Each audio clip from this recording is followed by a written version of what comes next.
Voici tout ce que vous ignorez et la véritable histoire cachée de ce jeune homme qui s'appelle Assimi Goïta, né en 1983, fils d'un officier des forces armées maliennes. Il est formé dans les académies militaires du Mali et fréquente notamment le Prytanée militaire de Kati et l'école militaire interarmes de Koulikoro. Carrière militaire.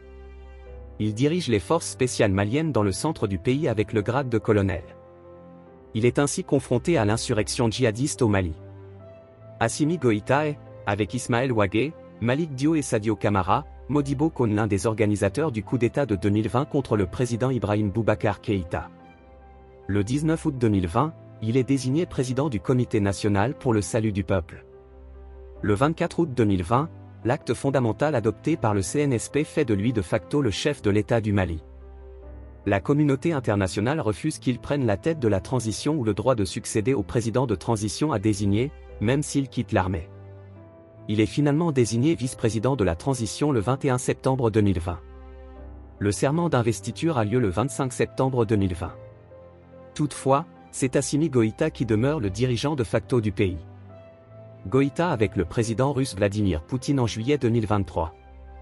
Admirateur de l'ancien président burkinabé Thomas Sankara, il rencontre l'ancien président ghanéen Jerry Rawlings.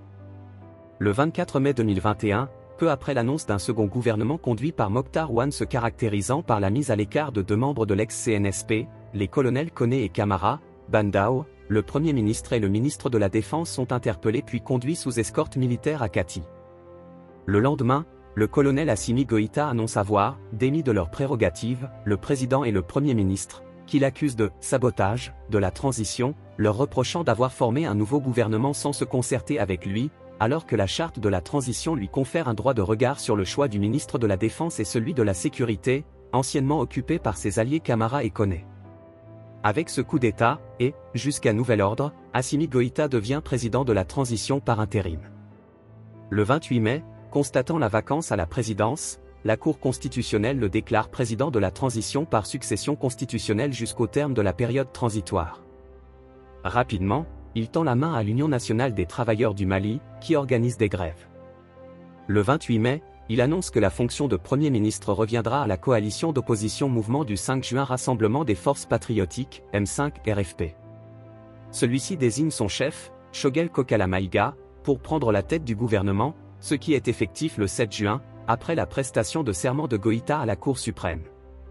En juillet 2021, deux personnes tentent de poignarder Assimi Goïta à la grande mosquée de Bamako, durant l'Aïd al-Adha, après la cérémonie et alors que l'imam se dirigeait vers la sortie du lieu de culte pour égorger le mouton.